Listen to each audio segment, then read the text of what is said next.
Greetings to all of you from my country, where it is shortly after 3 o'clock in the morning, or 3 a.m. of Christmas Day, or the 25th of December of the Gregorian year 2020. Once again, I greet you most cordially with all due respect on this early dawn, which is shortly after 3 a.m. of Christmas Day, or the 25th of December of the Gregorian year 2020. And as you can see, I am grateful to be able to address all of you live. No doubt, some of you may not be able to view this video recording live at the moment, but I do hope that you will be able to view it at some time at your convenience. No doubt, my own self, like many of my fellow citizens, are unable to say Merry Christmas this year, as too many people have been very seriously, even severely affected by coronavirus or COVID-19. And it remains needless to act. I beg your pardon. It is needful to act, but it is needless to add that many of my fellow global citizens of the world, including my fellow citizens of this country, are mourning their dead. And this Christmas is a very painful time for many of them, if not for most of them. Nonetheless, the world moves from west to east very fast. And no doubt our time flies too. And despite all the odds with which we are confronted, or the odds which we face, or the odds against which we battle, there are new hopes. And my hope is that the coming Gregorian year 2021 will be a more hopeful and indeed a positive year for all of us. While I hope that this plague of coronavirus, or the plague caused by coronavirus, will be brought under control, as many countries have already invented various types of vaccines.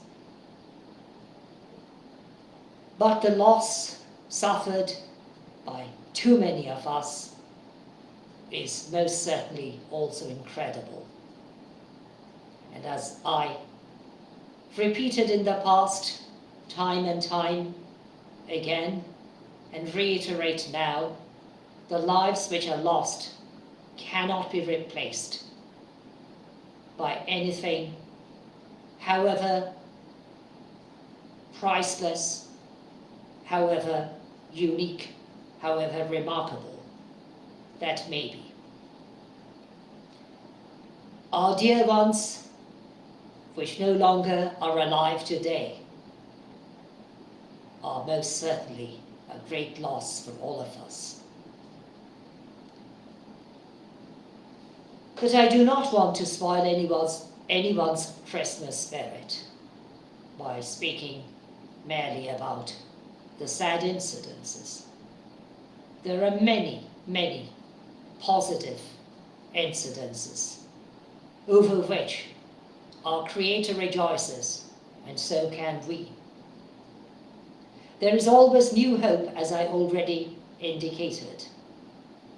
Hopes of various types and various kinds. And no doubt we need to be grateful to our Creator for being alive today, unlike those who passed away in the recent past, recently, or during the past few or many months. But we can do something in order to contribute our personal service towards those who need us, particularly those who are now alienated, or who even voluntarily alienated themselves, even at a moment which should be a joyful moment for all of us. There are too many lonely people in the world today due to locked down restrictions imposed by various authorities of the world. Many people are unable to welcome their family members or their relatives or kin as they're accustomed to do. But we can send our greetings to them, whether we know them personally or not. Positive greetings are likely to cheer them up. But we can also do something else, far more important. That is, we can also come forward to help those who are in desperate need. In material sense, I am about to mean, or in fact I mean at this very moment. Many people have become unemployed throughout the world. Many people are exposed to various types of abuse. Many people are exposed to various types of temptations of several kinds, which may lead to very wrongful future for them. At this moment, particularly in the countries belonging to the developing world, many people are tempted to go to the developed, or I should say industrialized countries, without knowing their future. This is happening every day, each and every day. Even on Christmas Eve, I received the tragic news that people coming from certain African countries drowned because their boat capsized. They were hoping for a better future to come to the Western world without knowing really what would befall them. Many such people are in desperate need of help. Many of them come to the Western or developed countries or industrialized countries as refugees. But alas, they don't know what are expected of them or what they can expect truly. But should we not try to help those people? I ask myself, even though I myself do not live in a so-called westernized or even an industrialized country. My own country is still underdeveloped in various aspects. I sometimes say ironically, even tragically, that with one foot we are in the 21st century. In fact, even the closing of the year, the Gregorian year 2020, while we stand with another foot some 500 years back. Because of many people's prejudice. Many people who come to our country as refugees are often ill-treated. They often do not receive the treatments based upon true humanity, reflecting hospitality. We are often reluctant to accept them as one of us. And this happens throughout the world. But this is not the only peril with which many people are confronted. At this stage, many people often want to send their kin to a country which they consider to be industrialized, in which they hope their children, their grandchildren, their relatives would have a better future. But these people, alas, are often exposed to the grave danger of human trafficking, leading to illegal slavery. These people are not merely few which can be counted on our fingertips, but they belong to the group of tens of thousands, hundreds of thousands, even tens of millions to some extent. Even while my most beloved, dear and respected friends, I address you live, too many of them are endangered. They are falling into the hands of offenders who practice so-called human trafficking as a trade in order to sell those people into illegal slavery. This is a plague which is far greater than the current plague of COVID-19 or corona, or caused by such virus.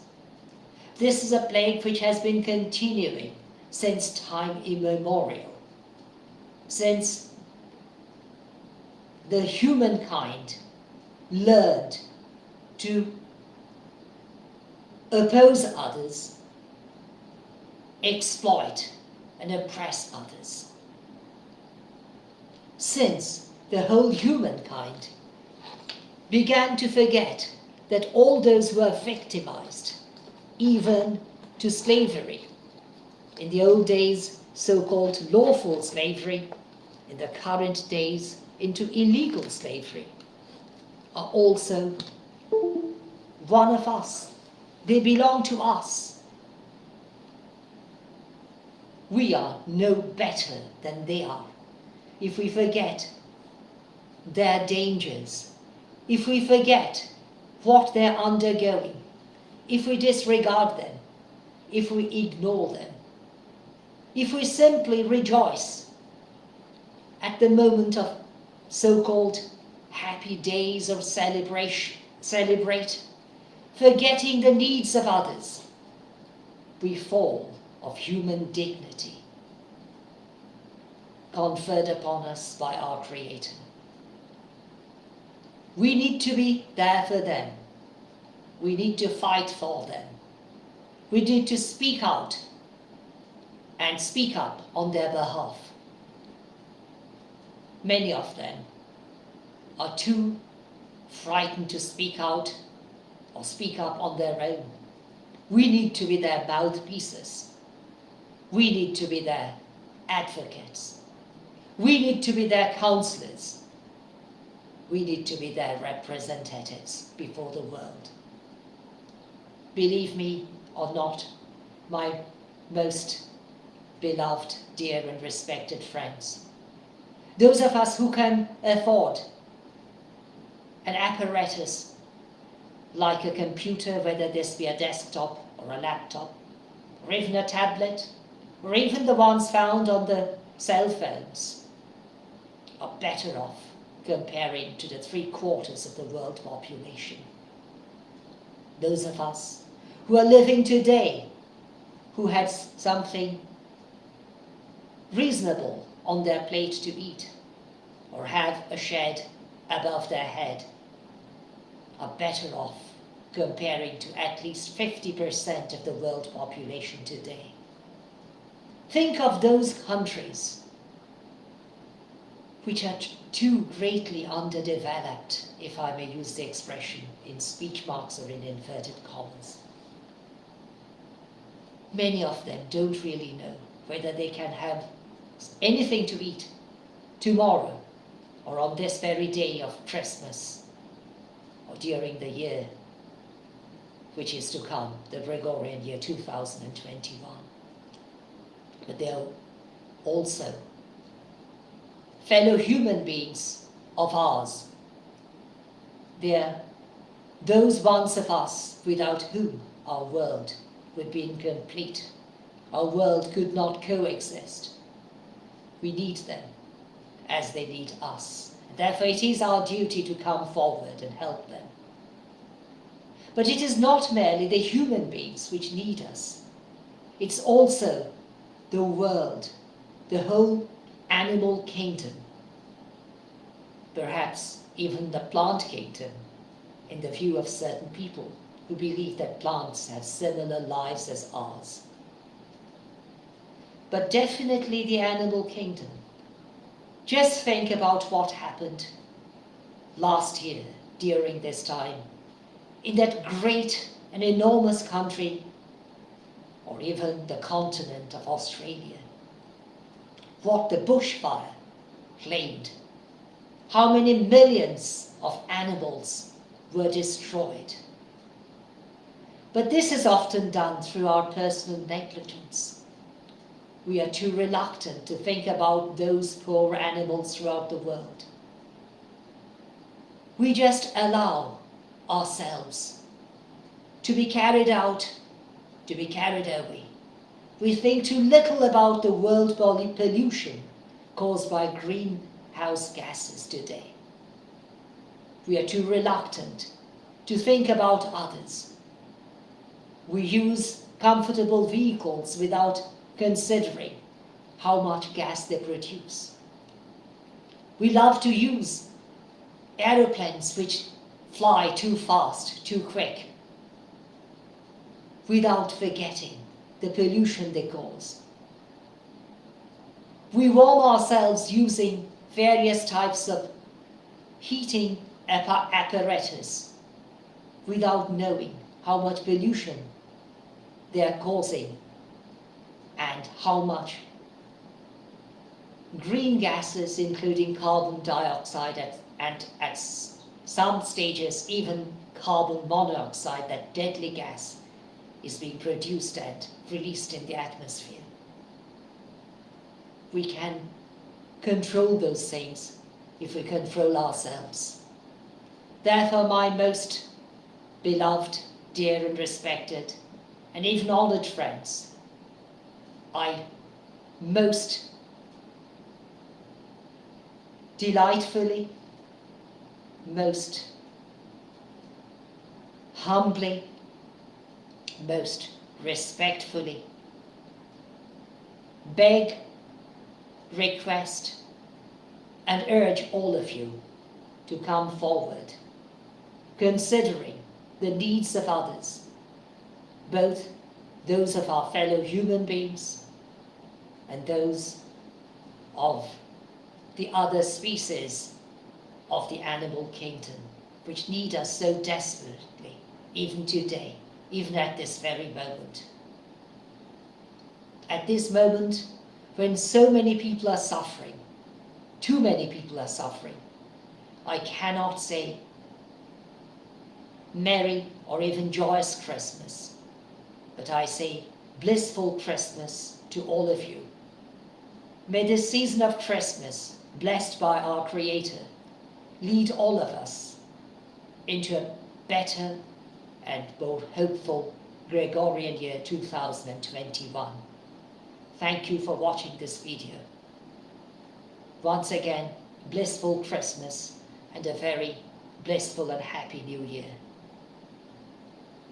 May the Almighty, who created all of us, protect you throughout this season and all the days to come.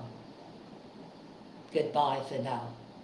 In its true sense, as the word goodbye derived from God abide with you, or goodness abide with ye. Thank you once again. God bless.